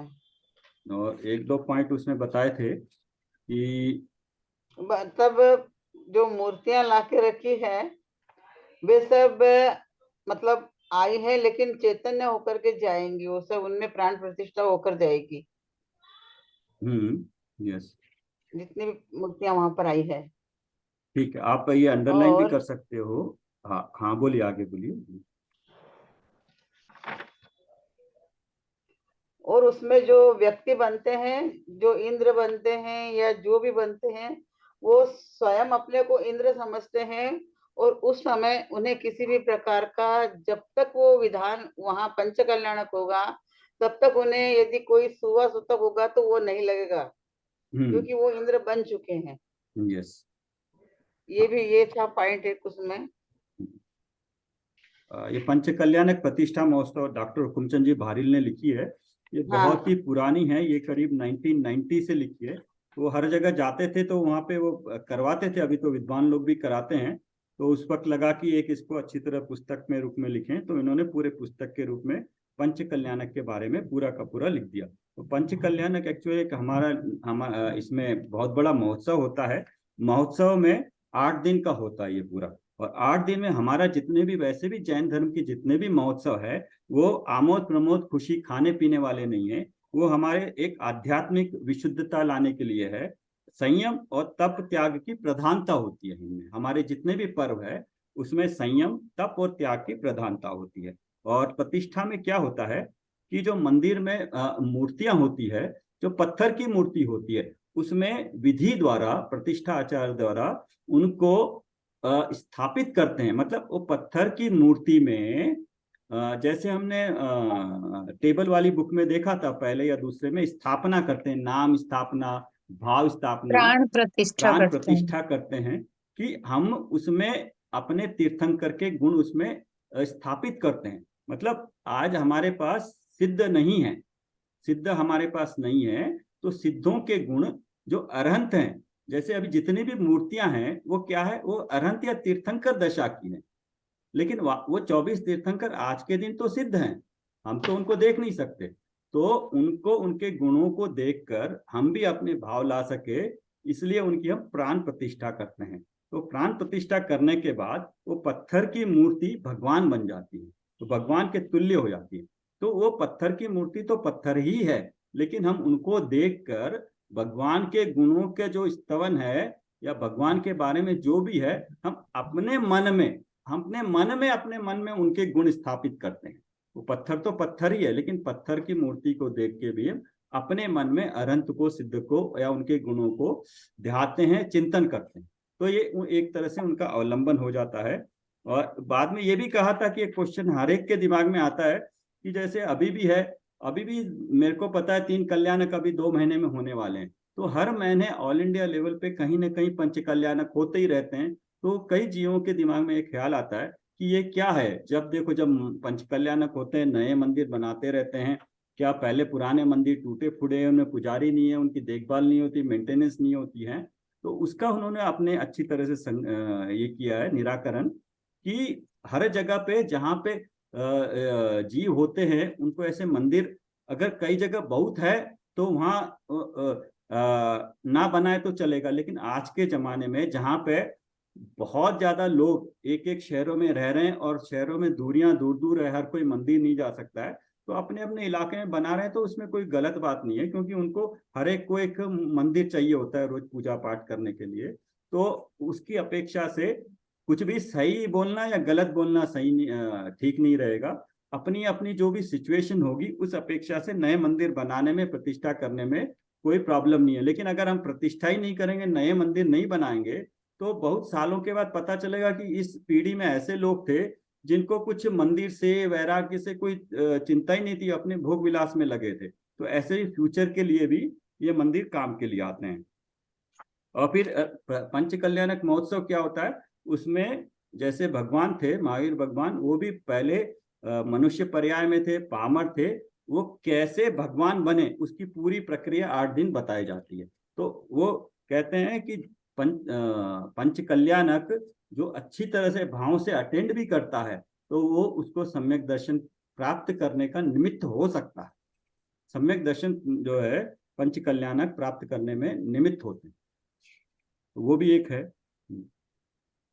सर एक क्वेश्चन है कि क्या पंच कल्याणक हमेशा नए मंदिर का, जैसे उद्घाटन कह लो या वो कह लो, वही होता है क्या पंच कल्याणक? पंच कल्याणक किसी मूर्ति में, नई मूर्ति में, पुरानी मूर्ति जिसकी प्रतिष्ठा हो रखी है, जब मंदिर में हो रखी है, उसकी नहीं होगी।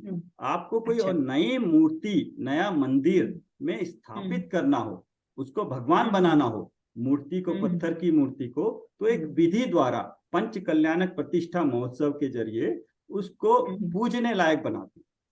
अच्छा अच्छा, नई मूर्ति ही होगी वो अगली बार, हर बार। ठीक। तो पहले दिन तो ये बताया है। उसके बाद दूसरे दिन में क्या होता है, वो कहते हैं कि अगर हम पंच कल्याणक कोई अटेंड करता है तो उसके बाद डेफिनेटली अपने विषय कषाय में मंद बुद्धि होनी चाहिए, कुछ तो फर्क पड़ना चाहिए। हम जब वापस जाते हैं तो कुछ तो फर्क पड़ना चाहिए। विषय कषायों की मंदता जरूर होनी चाहिए। ये पेज नंबर 9 पे देखिए, आप जरा सोचिए तो सही कि आप शांति के इस महायज्ञ में पधारे हैं, तो क्या आपका चित्त रंच मात्र भी शांत न होगा? विषय कषाय की ज्वालाएं वैसी की वैसी ही जलती रहेंगी। तो इस मतलब डायरेक्टली हम पर भी किस तरह से होता है। और जब तीर्थंकर जब बनते हैं एक्चुअल में, उस वक्त पूरे सौधर्म इंद्र वगैरह आते हैं, जितनी भी प्रतिष्ठा होते हैं, अतिशय है, वो लोग करते हैं। तो वैसी की वैसी ही एक सिचुएशन क्रिएट करते हैं। अभी वैसे ही कुछ मनुष्यों को इंद्र बनाते हैं, इंद्र बना के वैसी की वैसी क्रियाएं करवाते हैं। तो कहते हैं कि इंद्रों द्वारा जैसे होते हैं वैसे ही यहाँ पर भी क्रिया होती है। और जब ये क्रिया होती है तो वाकई में वो इंद्र की तरह बिहेव करते हैं, उनको उसी तरह का पुण्य लगता है, क्योंकि उन्होंने अपने आप को इंद्र माना है। इंद्र एक्चुअली देखा जाए तो जो इंद्र होते हैं वो जो आते हैं तीर्थंकर के पंच कल्याणक में, वो बहुत जल्दी 1-2 भवतारी होते हैं, वो भी मोक्ष जाने वाले होते हैं।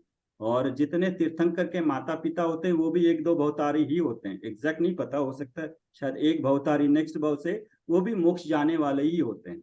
और तीर्थंकर के समय में इतना अच्छा वातावरण होता है कि उसके चारों तरफ जितने लोग भी उस में जुड़ते हैं, लाखों करोड़ लोगों को एक सम्यक दर्शन होता है, किसी को केवल ज्ञान होता है, कोई श्रेणी चढ़ता है, तो अच्छे इस तरह से भाव भी होते हैं कि कई जीवों का किसी न किसी तरह से कल्याण होता ही रहता है उसमें।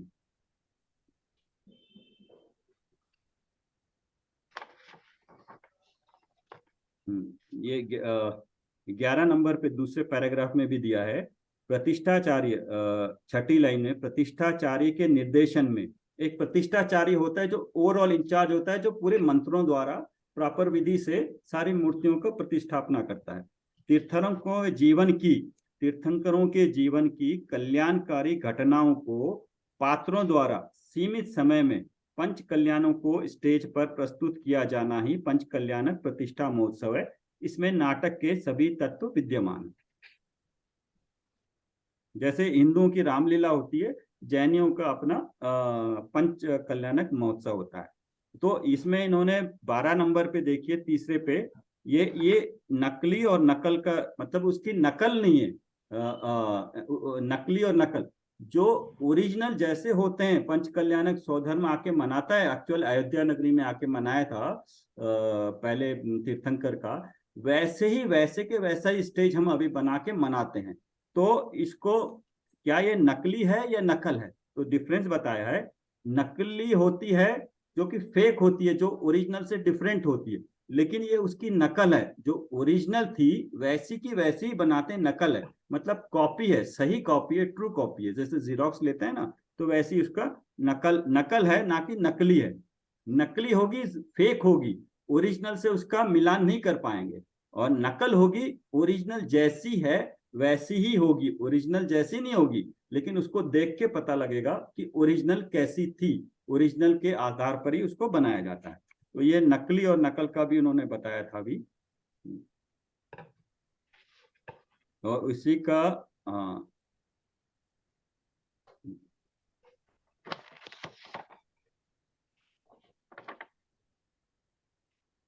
यस, तो अभी यहाँ से यही यहाँ पढ़ते हैं, 12 पे है, असल नकल का अर्थ। यस, हाँ पढ़िए कोई।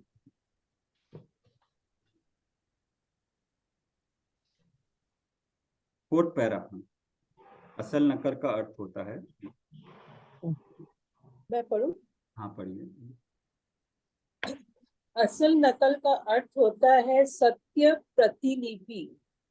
सत्य प्रतिलिपि तो मूल के समान ही प्रामाणिक होता है, पर नकली का अर्थ तो एकदम गलत ही होता है।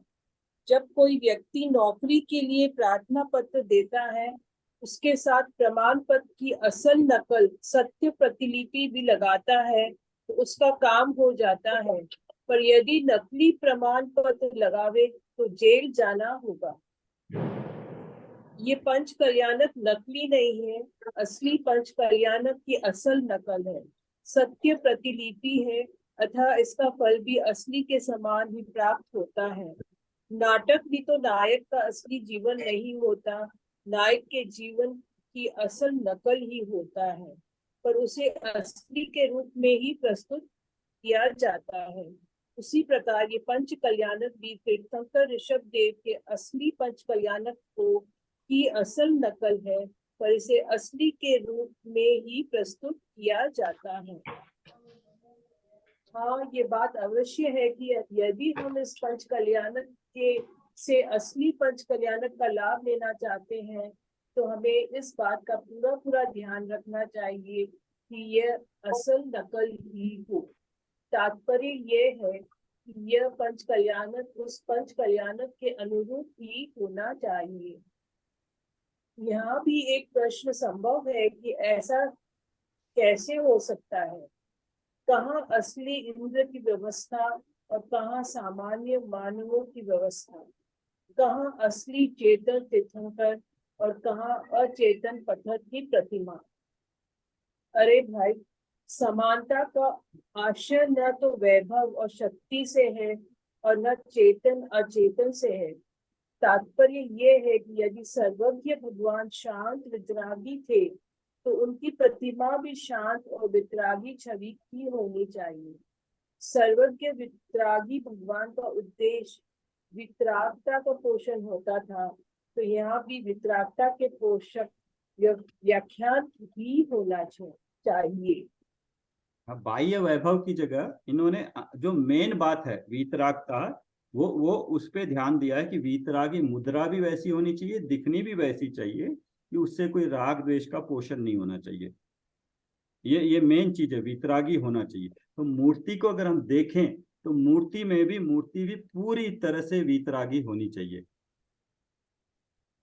तो यहाँ पर अगर मूर्ति को किसी तरह से उसका अलंकार वगैरह करते हैं तो फिर हमारे उसको देख के हमारे भी भाव फिर वैसे ही होंगे राग द्वेष के, क्योंकि अगर मूर्ति वीतरागी है तो उसमें संसार की कोई भी चीज नहीं लगी हुई है। अगर संसार की कोई भी चीज फूल पत्ते पौधे या श्रृंगार में सोना चांदी कलश या कुछ भी लगा होगा ना, तो हमारा ध्यान उस वस्तु पे जाएगा और उस वस्तु पे जाने के बाद फिर हमारा मन उस पे भटकते रहेगा।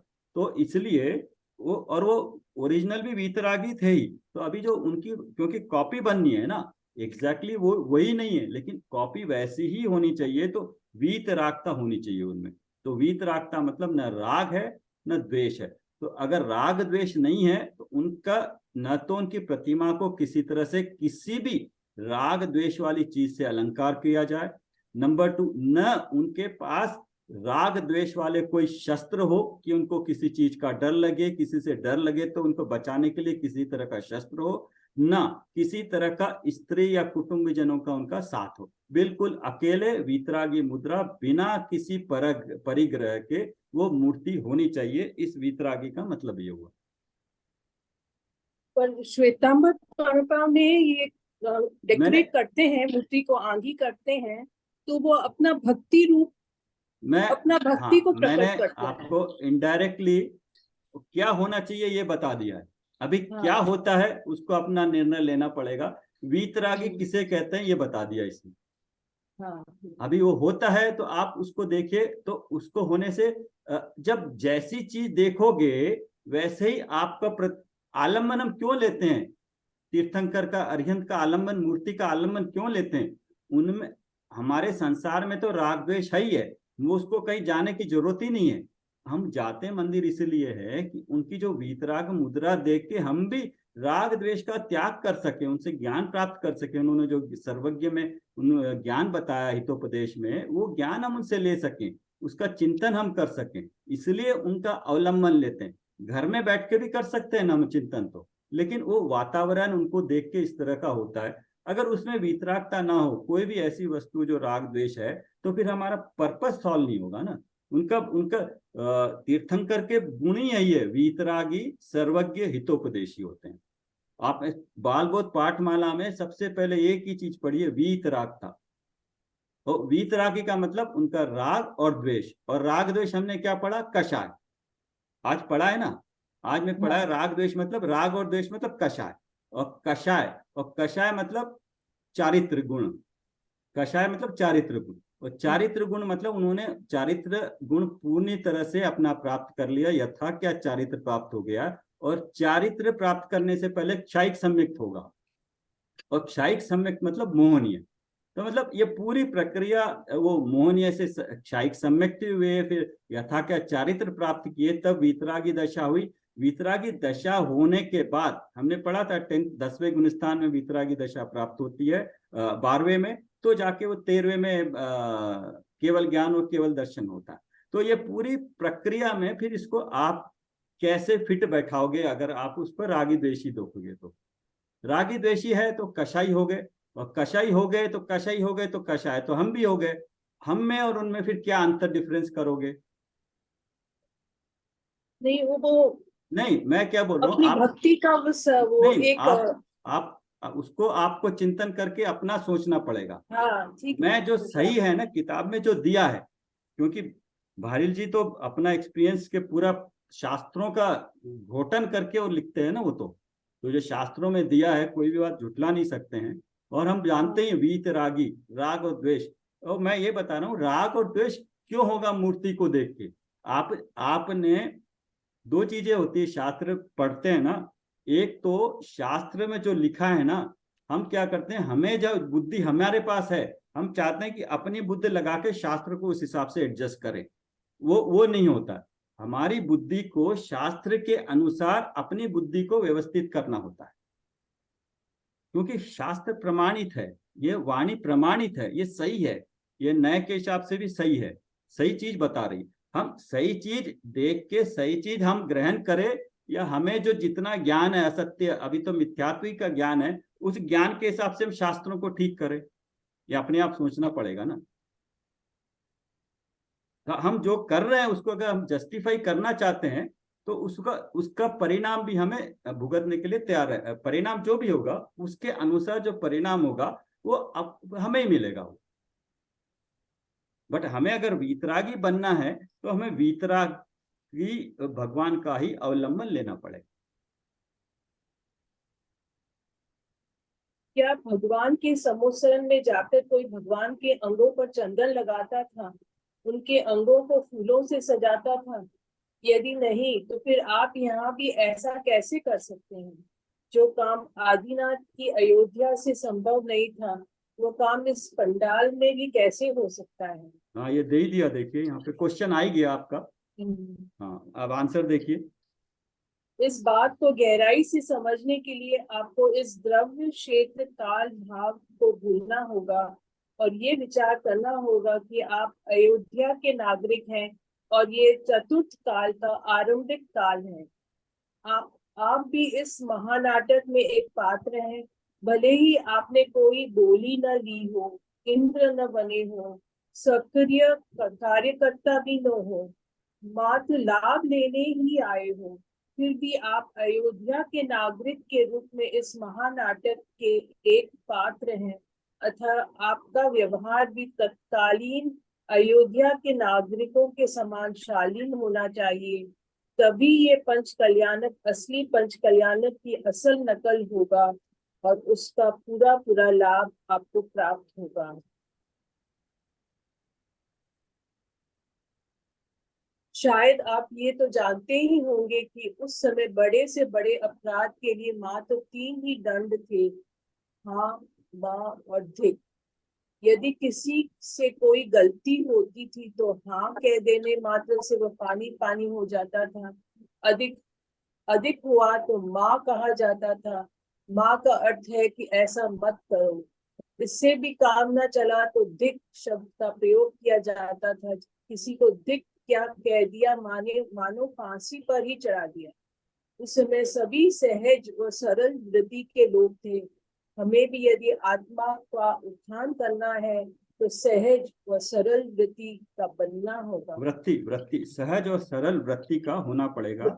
वृत्ति का बनना होगा। हाँ, वृत्ति नहीं, वृत्ति है ये। वृत्ति तो व्रत धारण करने वाला, ये वृत्ति है। वृत्ति में क्रिया हो रही है। हाँ, वृत्ति। हाँ, वृत्ति। आज आपकी भी अयोध्या के नागरिक के रूप में प्रतिष्ठा हो चुकी है। अब आप ऐसा अनुभव कीजिए कि आप राजा नाभिराय की प्रजा हैं। यदि आप ऐसा कर सके तो निश्चित रूप से आपके परिणाम कुछ न कुछ कोमल, कुछ न कुछ सरल अवश्य होंगे और आपको इस पंच कल्याणक में सम्मिलित होने का पूरा पूरा लाभ प्राप्त होगा। आशा है आप इस बात पर गंभीरता से विचार करेंगे। हाँ, तो ये यहाँ एक तो ये भी बता रहे हैं, क्योंकि ये भाईल जी हैं, वो अपना मतलब एक तार्किक विवेचन भी प्रस्तुत करते हैं, समय के हिसाब से जो क्या हो रहा है वो भी देने की कोशिश करते हैं।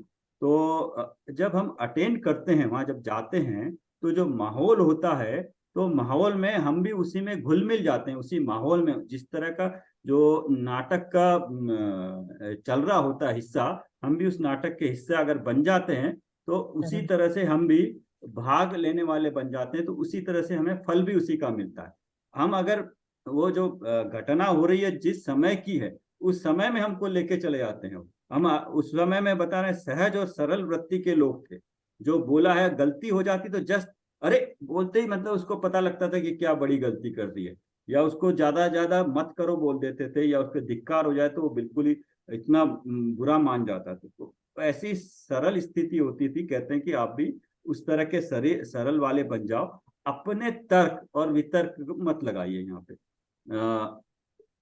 तो दो दिन हो गए हैं, लास्ट का देख लेते हैं। हाँ, मेरा वो बैटरी लो हो गई है, कोई और पढ़ेगा? ठीक है, हाँ, और कोई पढ़ लीजिएगा। मैं बोलती हूँ। हाँ, आज पंच कल्याणक का नहीं तीसरा नहीं, दिन है। ये भी पढ़ लीजिए, विवेक और अविवेक का खेल। अब विवेक अच्छा। और अविवेक का खेल। जहाँ विवेक है वहाँ आनंद है, निर्माण है, और जहाँ अविवेक है वहाँ कलह है, विनाश है। समय तो एक ही होता है, पर जिस समय अविवेकी निरंतर षड्यंत्रों में संलग्न रह बहुमूल्य अनर्भव को या यूं ही बर्बाद कर रहे हैं होते हैं, उसी समय विवेकी जन अमूल्य मानव भव का एक एक क्षण सत्य के अन्वेषण, रमन एवं प्रतिपादन द्वारा स्व पर हित में संलग्न रह सार्थक व सफल करते रहते हैं। वे स्वयं तो आनंदित रहते ही हैं, आसपास के वातावरण को भी आनंदित कर देते हैं। इस प्रकार क्षेत्र और काल एक होने पर भी भावों की विभिन्नता आनंद और क्लेश तथा निर्माण और विध्वंस का कारण बनती है। ये सब विवेक और अविवेक का ही खेल है। विवेक और अविवेक मतलब क्या हुआ?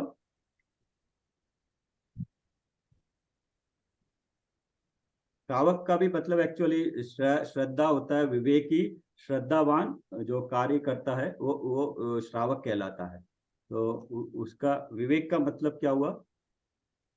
सरल भाव रहना, सरल रहना। नहीं, सोच समझ कर कार्य करना। हाँ, विवेक मतलब अभी जैसे कोई भी क्वेश्चन डाउट्स, अभी वर्तमान परिस्थिति में जैसे हम किसी भी स्थिति में हैं, कुछ और कई लोग अलग तरीके से पूजा पाठ करते हैं, ये सब जान रहे हैं, लेकिन जानने के बाद क्या सही है क्या गलत है, क्या निर्णय लेना चाहिए, ये अपना इंडिविजुअल का विवेक के अनुसार होगा। और विवेक आएगा ज्ञान से। ज्ञान से जब पता चलेगा क्या सही है गलत है, और फिर वो विवेक लगाएगा कि हाँ नहीं, इस ज्ञान के आधार पर ये सही है और ये गलत है, वो अपना विवेक यूज करेगा। मतलब मैंने आपको कुछ बोला, आपने सुन लिया, ऐसे नहीं, आपने उसको सुना, उसको परखा, टेस्ट किया, उसके बाद एग्री किया कि हाँ ये ऐसे है, नहीं इसमें ये गलती है। तो अपना विवेक यूज करके उस ज्ञान को एक्सेप्ट किया आपने, तो वो विवेक होगा। लेकिन अविवेकी होगा जो चल रहा है जैसे चल रहा है, जो फॉलो कर रहा है वैसे फॉलो कर रहा है, उसमें अपना तर्क नहीं लगाया क्यों हो रहा है तो क्यों हो रहा है, नहीं हो रहा है तो क्यों हो रहा है, नहीं हो रहा है। अपना तर्क और विवेक लगा के जब उसको यूज करेगा, एक्सेप्ट करेगा, तब उसको उसका फल मिलेगा, उसको सही जानकारी मिलेगी। विवेक मतलब अपना नॉलेज यूज करना और अपना ज्ञान यूज करना, सही है या गलत है। और नॉलेज लगाने के लिए पहले हमें नॉलेज प्राप्त करना पड़ेगा कि सही क्या है गलत क्या है बताने के लिए। जैसे वीतरागी का देखा था, वीतरागी होनी चाहिए मूर्ति, तो वीतरागी किस अपेक्षा से होती है, वीतरागी नहीं है तो क्यों नहीं है, मेरे को क्या फॉलो करना चाहिए, ये मैं इंडिविजुअल का, हर एक का अपना विवेक काम आएगा, क्योंकि हर एक का परिणाम हर कोई अपने परिणामों की जिम्मेदारी खुद ही लेना पड़ता है, दूसरे से नहीं होगा वो। और कोई पढ़ लीजिए, थोड़ा एक पेज पढ़ के फिर क्लोज करेंगे, ये शुरू कर मैं देते पढ़ूं? हैं। हाँ। तीसरा दिन। आज पंच कल्याणक का तीसरा दिन है। आज गर्भ कल्याण की पूर्व क्रिया का कार्यक्रम होगा। गर्भ कल्याणक तो कल होगा, पर आज गर्भ कल्याणक के भी पहले होने वाली कुछ आवश्यक क्रियाएं संपन्न होगी। जब तीर्थंकर का जीव माता के गर्भ में आता है, तब उसके पूर्व माता को रात्रि के अंतिम प्रहर में 16 सपने आते हैं, जो इस बात के सूचक हैं कि माता के गर्भ में तीर्थंकर का जीव आने वाला है। आज रात को वही 16 स्वप्नों का दृश्य दिखाया जाएगा। उसमें सब बातें प्रतिष्ठाचार्यों द्वारा स्पष्ट की जाएगी। यह तो आप जानते ही हैं कि जब कोई महान कार्य संपन्न होता है, तो वह ऐसे ही संपन्न नहीं हो जाता। पहले वह हमारे सपनों में आता है, हम सपने सजाते हैं। हमारे मानस का निर्माण भी उसी प्रकार का होता है। वह निरंतर हमारे चिंतन का विषय बनता है। हम उस समय सो जाते हैं, तब कहीं कोई महान कार्य संपन्न होता है। हर कार्य की एक भूमिका होती है। ताजमहल जमीन पर बनने के पहले किसी के सपनों में बना होगा, किसी के कल्पना जाल में अवतरित हुआ होगा, उसके बाद नक्शे के रूप में कागज पर आया होगा, तब कहीं जाकर जमीन पर बना होगा। कैसे होंगे वे माता पिता जिनके आंगन में तीर्थंकर का अवतार होगा? कैसा होगा वह नगर जहाँ तीर्थंकर का जन्म होगा? और कैसे होंगे वे नागरिक जिन्हें तीर्थंकरों के सत समागम का लाभ प्राप्त होगा? हमें इस बात की कल्पना करनी चाहिए। यह बात हमारे विचार की वस्तु बननी चाहिए। यह बात हमारे सपनों की वस्तु बननी चाहिए। और पढ़ना है क्या? कि पढ़ना है और अभी 9:30 तक कर लेते हैं, कर लीजिए। पढ़ूं? हाँ पढ़ लीजिए। हम गीत गाते हैं कि एक बार तो आना पड़ेगा, सोते हुए भारत को जगाना पड़ेगा। मान लीजिए भगवान ने आपकी प्रार्थना सुन ली और वह आने को तैयार है, पर एक समस्या है कि वे किस नगर में पधारे, किस घर में अवतरित हो और किस माँ के कुख में आवे। है कोई तत्कालीन अयोध्या जैसा नगर? कहीं तत्कालीन अयोध्या जैसे सीधे सरल सज्जन नागरिक? है कोई मरुदेवी जैसी भद्र माता? और है कोई नाभिराय जैसा पिता? पहले हमें ऐसा बनना होगा जिसके यहाँ तीर्थंकर अवतरित हो सके। यह तो आप जानते ही हैं कि तीर्थंकर अपनी माँ के इकलौते पुत्र होते हैं। वे अपनी माँ की पहली संतान होते हैं और उनके जन्म के बाद माँ पूर्ण ब्रह्मचर्य व्रत ले लेती है, अतः दूसरी संतान होने का सवाल ही नहीं रहता। है ऐसी कोई माता जो भरी जवानी में पहली संतान के बाद ब्रह्मचर्य व्रत धारण करने की भावना रखती हो? अकेले ब्रह्मचर्य ही की बात नहीं है, और भी अनेक विशेषताएं होती है तीर्थंकर की माता में। यही कारण है कि इन पंच कल्याणकों में भी भगवान के माता पिता बनने वालों को ब्रह्मचर्य व्रत दिया जाता है। माता पिता की बोली भी नहीं लगती है, क्योंकि इनमें पैसे की मुख्यता नहीं होती, सदाचारी जीवन की मुख्यता होती है, गरिमा की मुख्यता होती है। कहाँ मिलते हैं ऐसे महान युवा दंपति तीर्थंकर के माता बनने के लिए? अंततः अनेक संतानों के माता पिताओं को ही तीर्थंकर का माता पिता बनाना पड़ता है, क्योंकि ब्रह्मचर्य लेने को तो वे ही तैयार होते हैं। वस्तुतः यह पंचकल्याणक भगवान बनने की प्रक्रिया का महोत्सव है। इंद्र या राजा बनने का या भगवान के माँ बाप बनने की प्रक्रिया का महोत्सव नहीं है। इसमें भगवान बनने की विधि बताई जाती है, भगवान बनने की प्रेरणा दी जाती है, इत्यादि बनने इंद्रादि बनने की नहीं। तथापि इंद्र व राजा बनने वाले तो बहुत मिल जाते हैं, भगवान के माँ बाप बनने वाले भी मिल जाते हैं, पर भगवान बनने की कोई नहीं सोचता। यहाँ रुके थे, 2 पैराग्राफ और हो जाएंगे। ठीक है, कर लीजिए। भगवान के माँ बाप बनने का काम भी बहुत बड़ी जिम्मेदारी का काम है। माँ बाप बनने वालों को स्वयं इसे समझना चाहिए। कहीं ऐसा न हो कि उनके जीवन को देखकर लोगों के हृदय में तीर्थंकरों के माँ बाप की गरिमा कम हो जाए। माता पिता का चुनाव तो सब प्रकार की योग्यता देखकर प्रतिष्ठाचार्यों को ही करना चाहिए। स्वयं उत्सुकता प्रदर्शित करना अच्छी बात नहीं है। थोड़ा स्पष्ट करना है क्या इसको थोड़ा?